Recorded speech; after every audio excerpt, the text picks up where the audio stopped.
Hello, so I'm going to show you how I style my shorter hair.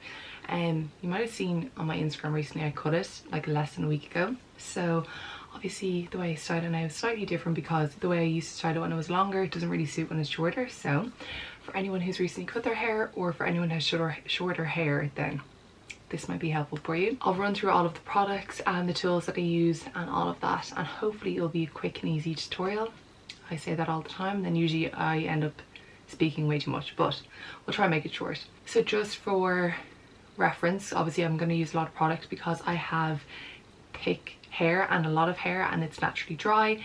Sorry if the lighting is going in and out. I'm using natural lighting, so hopefully it readjusts okay. Yeah, my natural hair is dry and obviously I get bleach in it, so it's dried out through bleach as well. So I need a lot of product to kind of give it like a glossy silky finish. So you can just adjust the product amount depending on the type of hair you have. So recently what I've been using on my hair, like I said, it's quite dry naturally and needs a lot of moisture and hydration. I'm using the Pureology Hydrate range. Used to use Pureology years ago and I only started using it again recently. Forgot how good it is. My hair, honestly, this makes it so soft. Really recommend that. I'll leave links and obviously a list of everything that I mentioned in the description box down below. A new purple shampoo that I've been using is the new Olaplex toning shampoo. Honestly so good. I actually just washed my hair this morning and I used it. I've just let it air dry, so it's a little bit damp for the moment. Haven't even brushed it yet, but this is really nice for any blondes or anyone who has like bleach or like highlights in their hair. So moving on to the actual products I use in damp hair before I dry it and style it. These are quite pricey. I also love the Olaplex leave-in, what is it, like treatment conditioner. It's really nice, and their oils and stuff, which is a bit more affordable than these, but my hair needs a lot of TLC. I had a bit of a hair disaster last year, so I'm using the Oribe Balm d'Or, which is a heat styling leave-in conditioner, and also the Oribe Gold Lust hair oil, and then the Oribe Split End Seal. These are, I think it's probably the priciest hair products I've ever seen. I'm going to use 4 pumps of the Balm d'Or with 1 pump of oil, but they are fab. So they are pricey. Really nice gift to get someone who's really into their hair. If you're looking to treat yourself, they're really nice. They smell so amazing. I think they actually have like body oil and body products now as well, because obviously they're like known for the scent of their products. But yeah, I just apply that all over, mainly to like the mid lengths and ends, not really on my roots, but I do bring it up to the front bits of my hair here because they need a bit of nourishment and hydration and obviously heat protection. And then the only hairbrush I use is the wet brushes. Sorry, there's a bit of hair in this. These are the absolute best. They just do not pull your hair at all, and I always start from the bottom up, obviously, so it pulls less of your hair. I actually only learned recently that you lose majority of your hair, like hair fall, through brushing your hair, so it's really important to brush it gently, and the wet brushes make it so easy to do that. So I'm gonna add like half a pump of the Balm d'Or, just a bit more around the front of my hair, because obviously that's where I have more breakage, because I tend to style that area more often and it gets bleached all the time as well. So just for extra protection, and then to the ends as well. I've been on a hair journey the last year. I'm going to actually insert a picture of my hair last November. Now I have half it tied back, so it's just the top half of my hair that you can see in the picture, but it was in such bad condition from bad colour, and it's only now gotten healthy again. Sorry, now I'm using the Split End Seal just at the ends of my hair. I still obviously have that breakage. It's going to take a while to grow out. Like you can see, that bit there is the breakage that was just in the thing I inserted there. So it's about this length now, so hence why I cut my hair up, so it wasn't as of a dramatic difference between the breakage and the ends of my hair. Okay, so next I'm going to blow dry my hair. I use the Dyson hair dryer. I absolutely love this. I think it's so worth the investment. Again, it is quite pricey, but I feel like when you're blonde, you're kind of used to just investing into products and hair care because you kind of have to. I do have the Dyson Airwrap as well, which I have a video on before. I just don't rate it. It doesn't work for my hair. It makes it look too kind of like dated, and I don't like the effect. But I absolutely love their just regular hair dryer. So I aim this down because I naturally get a lot of volume in my hair, so I'm trying to like reduce the amount of volume. But if you have the opposite problem to me and you want more volume in your hair, then blow dry your hair upside down. I just blast dry it because it's just quicker and easier. So I have it on like the medium heat setting, and I keep it moving and keep it far away from my hair. So I'm going to do that now and then I'll come back. Okay, so that is my hair just blast dried. I do finish off with like the cold setting on my hair dryer just to kind of like tame it a bit, because apparently it does help like give more shine and whatnot, but I also find it easier to see if it's still damp if I kind of go over it with a cold shot after. So I forgot to mention as well, I get the wet brush with, see these kind of vents in it, so the air can actually like flow through the brush.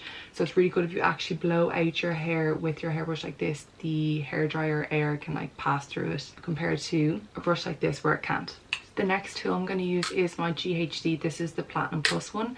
So you can see it's kind of like rounded barrels here, and it's honestly so good. This, if I was to pick like one styling tool, would definitely be a straightener and the GHD straightener, just because obviously you can straighten your hair with this. That's just it heating up. But you can also wave it and curl it. It's just very versatile. So if I'm traveling and stuff, I'll usually just bring this with me. I have a lot of hair in case you can't tell, so I'm going to section it. I kind of section it into 3, and I find that works for me. I'll probably use clips and everything as well, just to make sure the sections are all separate. But basically I'm going to be doing a wave in my hair. It's an S wave, and I have to give credit to Jodie Wood. I'm pretty sure I've mentioned her before on my channel, but I'm obsessed with her. If you don't follow her already, you need to. She's amazing. She's an Irish content creator, and she just does everything perfectly, like her hair, her style, her home, everything. And her hair, when it was a little bit shorter, she used to always use an S, or do an S wave in it, and it just, I think, suits shorter hair so much better, because sometimes curls can look a bit like dated, if you know what I mean. So I'm going to be doing an S wave with my, oh Jesus, nearly burnt myself there, with my GHD. Okay, so I have about 1/3 of my hair down. I'll probably show you how I do this like 1 or 2 times, and then I'll just finish off the rest of my hair instead of showing you my whole head, because this is the same technique throughout your whole hair. And then I'll just show you how you do the front bits as well. And then I take a section about this size here, actually maybe a bit smaller. So to do an S wave, you basically grab like this, go under, pull down, completely twist it the other way, pull down, twist it again, pull down, and then straight at the ends. And you can see that creates like a bit of a wave. You can do it like more concise if you want it more wavy. To be honest, I think with this, like the less perfect you are, the better it looks, because it doesn't need to be perfect.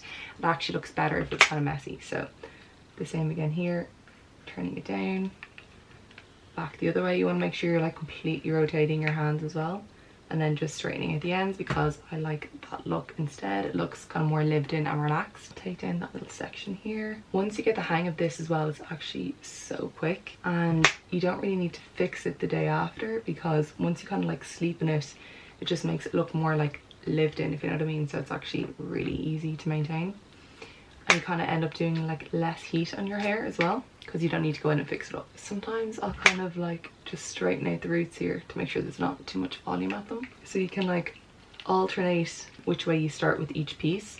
Some of the pieces I'll start from this way, and then the other pieces I'll start this way. The more random, the better, really. You can see it all kind of coming together here. And then just at the ends, around the front, I'll just kind of like slightly wave them like this instead. So I'll just show 1 or 2 on this side as well, so it's easy to see. So down, back the other way, back under again, and then straight down. I have to say, I haven't even perfected it myself, but it's the kind of hairstyle, even if you don't do it properly, you kind of get away with it. So that's what I'm kind of doing. So this is the bottom 1/3 of my hair done. I'm gonna continue doing the same technique throughout my whole hair, and then I'll come back just to finish off the front bits and show you how I do them, because it's slightly different. But in case you're wondering, I'm just going to do the same thing all over my hair. Sorry, as I was doing these pieces, I realized it's probably easier to show you on these pieces because they're a little bit longer. So I'll just show you one little time on these longer pieces, because I kind of get more rotations on them. Of course, that one was shit, but you can see there. Okay, so this is where we're at so far. This is basically my whole head bar my little front sections. And as I mentioned before, I've just started to do this technique, so I haven't really got it down exactly, so it's a bit of hit and miss for me, but I still like it. You can see what I mean. When your hair is shorter, it still kind of keeps the length while giving it a bit of style, and it's more kind of lived in and like casual. I think it's more stylish as well. What I do for my front pieces, I'm just going to tie back the rest of my hair so I don't get them all mixed up. So obviously put your hair in whatever split that you usually do. I actually will wave this bit here, and then just literally the very front section is what I'll kind of do slightly different. So literally just this piece here, I'm just gonna curl it the way I did with those front sections earlier, really slightly. And it just kind of sits better. Again, I got this little like tip or technique from Jodie. So the curl around the face is more flattering than the wave. So I'm just going to do the exact same on the other side. So waving the kind of back piece, but then the very front piece, I'm going to curl. And it's not even a proper curl, it's actually quite loose. Actually, that one was kind of tight. And then I'll take down the rest of my hair. And then this is what you're left with. Obviously you can use wavers as well, but I appreciate not everyone's going to have a curler, a straightener, a waver, and like I said earlier, you can kind of do everything with your GHD or whatever straightener you have once you know the technique. So I personally don't ever use hairspray because I just don't like the texture it gives my hair. My hair is kind of dry, like I said earlier, naturally. So I'm gonna use the Oribe Super Shine Moisturizing Cream, and this just kind of adds a bit more, obviously, shine and kind of moisture to the hair.